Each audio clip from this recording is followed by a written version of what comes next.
Hello again, it's Garson, and this is going to be a video on the Shadow Paladin I'm running currently on stream on a duo run, but let's just do a quick demo. Basically, you can put down a darkness, everybody's blinded. It protects you while making them more vulnerable to advantage attacks, so we could sneak up to somebody and beat the crap out of them. Whoa. We could smite, obviously, we are a Paladin. And here we go. And we are a dual wielder too, so we could finish someone off with the Shadow Blade in our offhand.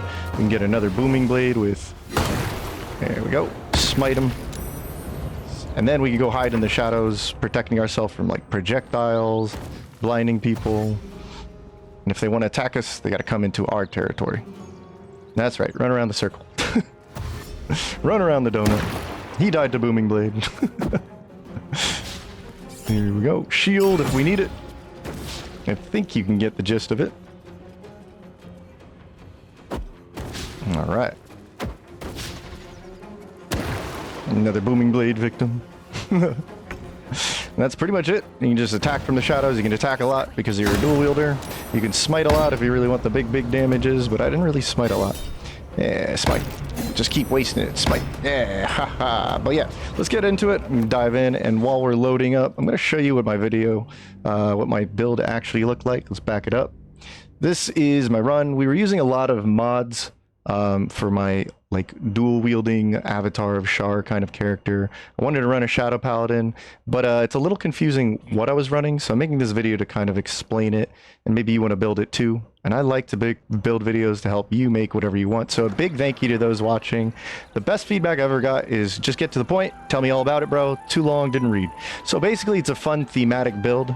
It's melee dual wielder, but it also has a lot of zone control with that darkness and blinding enemies. You only really use charisma on this build, and the sorcerer does a lot of wonderful things for us, but if I could make it really simple, we get the Shadow Blade and we get that darkness ability, the casting and blinding everybody but ourselves. The Paladin comes in with obviously the extra attack and whatnot, but really I wanted the Aura of Hatred and the Aura of Protection. And this uses a lot of darkness spam to throw down a melee zone that gives me an advantage and enemies a disadvantage. But we're also using a charisma weapon without the new Hexblade or Warlock. So I use Strength with the elixirs in the early game, and I use the Sylvan Scimitar in the other half of the game. And if you know about the Resonance Stone to double psychic damage, well, that's not really what I wanted to do. I am using Shadow Blade because it's fun, but it gets really ridiculous when you use the Resonance Stone. If you don't know what I'm talking about, I'll reference it in a video in the link. That's pretty much the gist of it, but if you need more detail, if you're not that familiar, what I love about build videos is I don't really care if you play my build. I want to share and help you understand how to build your own stuff. So let's break it down for you and see what's actually going on here, okay? So Shadow Magic is where we're going to start, because the real crux of the build is that we want to use Eyes of the Darkness, which is different just a little bit from the Darkness spell. Darkness is incredibly good though, because it creates that defensive zone I was talking about. And if you don't really know the details of it, I did a whole video about it, but basically it's going to blind anybody in it, including yourself, allies, but it also prevents a lot of projectiles and spells from going in there. So it's really good even if you are blind in it, protect you from a lot of stuff. But we can make it offensively powerful by giving us like our attacks advantage both in melee and range if we just have a way to see inside the darkness. And so this is also going to combo really well with an effect called Shadow Blade, not to confuse you with the weapon called Shadow Blade, but this gives you advantage when anything is lightly or heavily obscured, and I think this qualifies as heavily obscured, okay? As you can see here, the sunlight is totally blocked out, so I get advantage on my attacks, which is really important with something like Booming Blade. So Shadow Magic at level 1 actually just flat out gives you dark vision. It's better than the 40 feet of dark vision. It gives you 80 feet of dark vision right here. So when you're in the Underdark or whatnot, you wouldn't believe how important that is. So that's great. But also at level 3, it upgrades to allowing us to see, but only with this special version, Eyes of the Darkness. Another good thing with this build is that we get Booming Blade, which is obviously everybody loves this. Patch 8 added this blade cantrip, as we call it. But it's really good, and it does grow at level 5 and level 11 with some thunder damage. It also basically just feels like a cantrip for free, or a smite for free on cantrip. And if you want, you can smite on top of it with your reaction like I did, but I actually didn't smite. I just liked using this as my smite instead. But yeah, the big feature here is instead of the normal darkness that no matter whatever spell slot you got to waste on it, it's always going to feel like a waste at higher spell slots because you're using a level 2 spell that doesn't really get any better. Now, it's actually really good even if you use higher level spell slots, but you'll be blinded if you use the darkness spell. So let's throw that away for a second, and let's use the level 3 version. We get Darkness, Eyes of the Dark. And you'll notice it uses sorcery points. So what's really amazing about this is, first off, it's everything I talked about with the darkness spell. It now uses 2 sorcery points. It's got a purple hue, that's pretty cool, but it also, the concentration is going to enable you to see in all darkness. So even if somebody else casted their own darkness spell, as long as you're concentrating on this darkness, you're now like a warlock with Devil's Sight. You can see in all forms of darkness up to 80 feet. So other people can also on the team be casting darkness and you can see in it. You don't need a ring and you don't need to be a warlock with Devil's Sight. We also get Shadow Blade at level 3. This is the other critical thing Sorcerer brings to the table. Again, Resonance Stone. I'll throw a link in the pinned comments. But you can make this psychic damage absolutely disgusting. But on its own, it starts at level 2. But at level 3, it upcasts even more powerful version. This is just a really strong weapon. I didn't even want to make the whole build about this, but it uses strength and dexterity. What I'm using it for is it's a really fun offhanded weapon, or offhand weapon, because of its really powerful base damage. You don't even need 2-weapon fighting style from, say, Fighter, right? So you can cast it and keep it as your offhand, or rather you can cast something with the main action, right, the green action, and then you can use a very powerful offhand attack because of the psychic damage and everything we can apply to it. Otherwise, we have spell slots and we can use them very efficiently to cast darkness now because Eyes of the Dark uses sorcery points, so we can just create sorcery points to cast it. Let me drag this down, show you what I mean. So let's take a look at this one more time just to go into detail. If I cast this at level 3 or 4, right?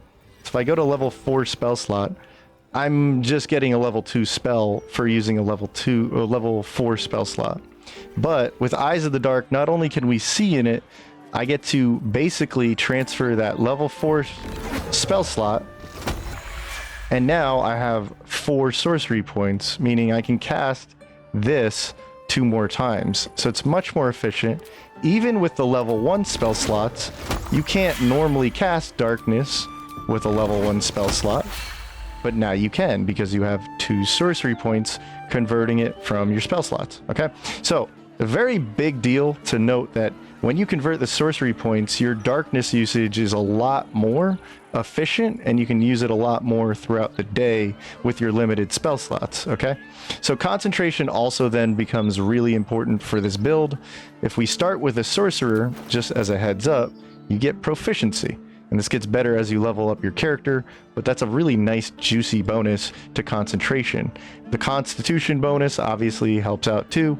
If you can add advantage, like say from the Amulet of Greater, you got advantage on concentration, or the Paladin aura we're about to talk about. That's going to give you a big boost to all your saving throws, so it really helps out concentration, right?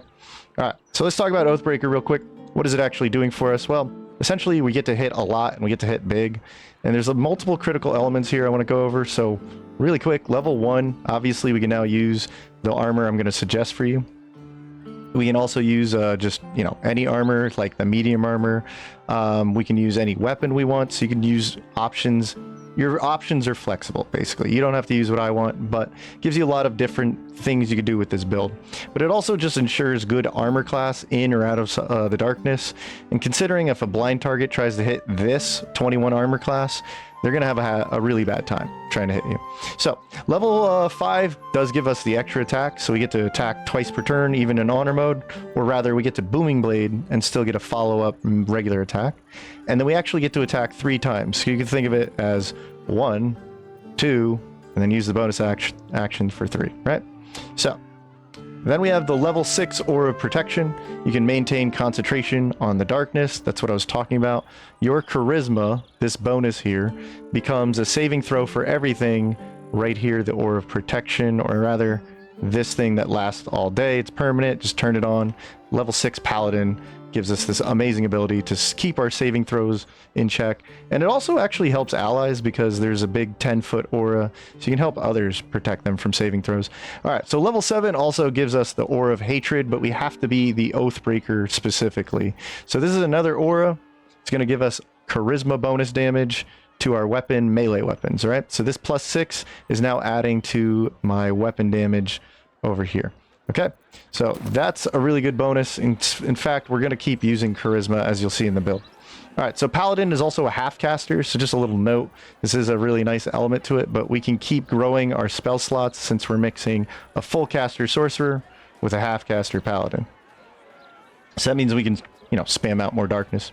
So build time, basically this is the Night Singer I was running. It's a Shadow Magic 4, Oathbreaker 8, but really this is a little flexible. We just need the key elements I was talking about earlier. But basically, if I had to recommend this to anybody, I would say you want 16 dexterity to start with. And this is going to give you the armor class and saving throw benefits, as well as initiative. Or if you want to use a dexterity weapon, like Shadow Blade itself is a finesse weapon. It could use dexterity.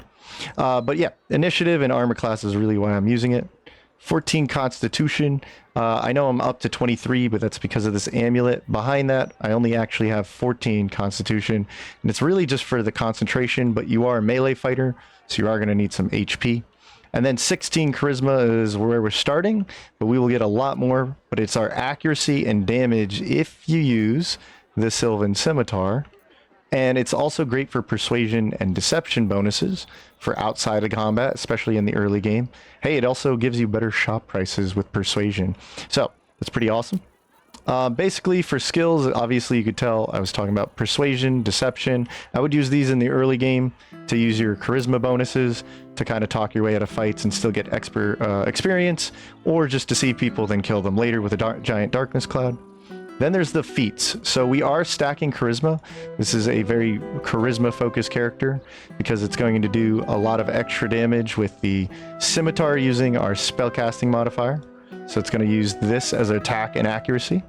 And then it's also going to get a benefit from Arcane Synergy Ring, and we can buff it even higher with the Birthright, but we'll talk about equipment in just a second. So if we raise charisma, we get a lot of damage between Oathbreaker's bonus damage from Aura of Hate, Arcane Synergy, and just naturally using charisma as our attack damage.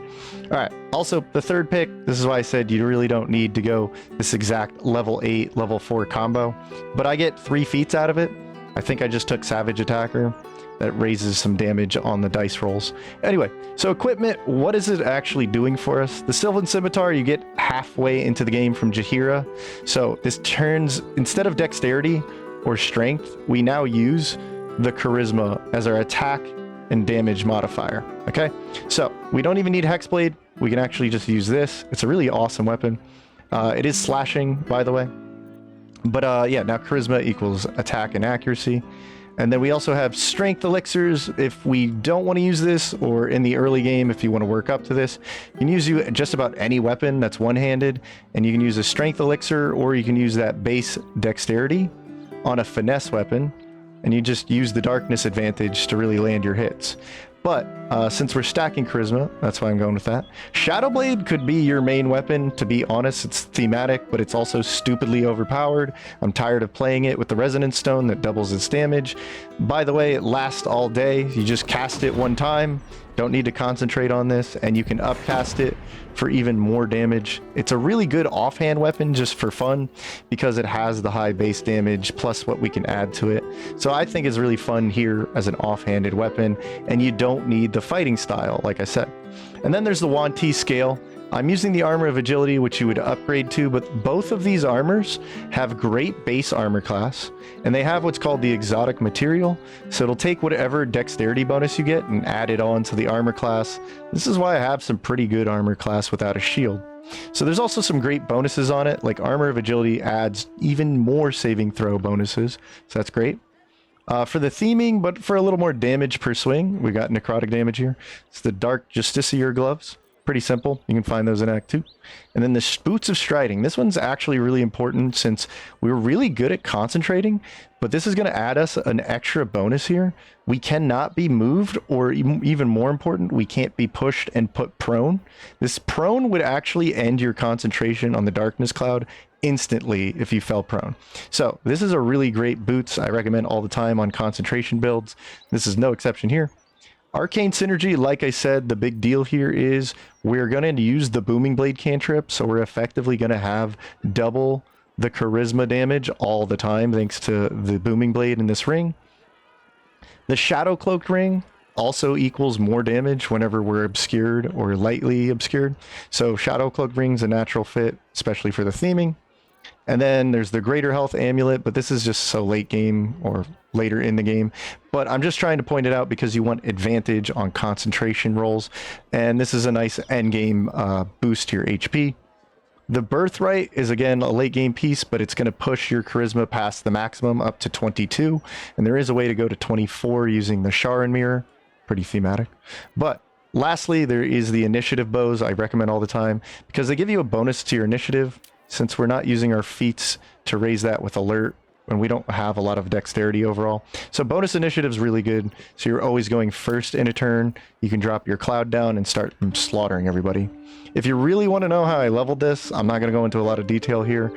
I wanted to be right off the bat, level 1 and 2. I wanted to be a Shadow Paladin. Okay? That's really the logic there. But level 4 got me Eyes of the Dark, so I could start casting my Eyes of the Dark and using that and really feeling like I'm playing the build early on. Then I go a lot of Paladin all the way here. This is currently where I'm at in the run. But the reason is I really want to get extra attack. I really want to get my Auras of Protection and Auras of Hatred, right? And then I'm just going to take Sorcerer for the extra feat and some extra spell slot usages. So some notes here. I'm not going to go into everything you can do with this build. Strength Elixirs I would recommend early game. They really help you, especially whenever you're trying to do something with the Sylvan Scimitar, or the Infernal Rapier is another good choice. But I would just abuse Darkness and gain advantage for accuracy, even if I was just using Shadow Blade or a dexterity weapon with my minimal dex or strength, right? Also, just use Disguise Self early on. As a sorcerer, you can just transform into a drow. In the early game, when you're a drow, you can just walk all over the goblin areas and just kind of like talk your way through the area, and then you can slaughter them with darkness. So, also use Persuade and Deceive for the same reason. Outside of combat, you can get a lot of experience just in the early game, and then once you're really powerful with your Paladin and your darkness abilities, you can start killing everybody. But I didn't really bother smiting. I just noted it because everybody loves Paladin, because everybody loves smiting. I didn't really use this, but obviously you can amp up your damage, but you're going to be burning through a lot of those spell slots instead of spamming a lot of darkness like I did. So just know what you want to do. And then the Resonance Stone, I do know about it. It doubles Shadow Blade damage. I'm kind of getting sick of it. I love Shadow Blade, but this is a little ridiculous. So I'm going to link you a video of what psychic damage can really do in the pinned comments. I don't use the Shadow Blade glitch to get a permanent Shadow Blade, especially now that Shadow Blade is so easily available as a spell and the ring doesn't require concentration, but there is a glitch out there, but I didn't use it. And then take Sorcerer 6 for the dog if you don't want the extra damage of Aura of Hate. It's less damage, but it's more pupper. And that's what really matters. Also, I share builds really just to have my fun explaining mechanics, not so much like play what I want. I want you to play your way and what you want and beat honor mode. Overall, I want you to beat honor mode and have fun with it. Not with like the most OP stuff, just optimally playing some cool builds and ideas. Because I usually say, how do you play and level these builds? Well, I'll link some older relevant videos in the pinned comments. I just played the strongest builds if you really want to see a crazy build that uses Booming Blade. It's totally different. But also, I'm playing currently 2 Sharons on a duo run, casually playing through the game with this Shadow Paladin. So come join the live stream or just ask comments and join the chat. I love answering your questions because you guys are my sponsors. I really enjoy you guys. Thank you for watching. I guess use Radiant Orbs from that last video. But yeah, you guys are awesome. I'll see you in the next one.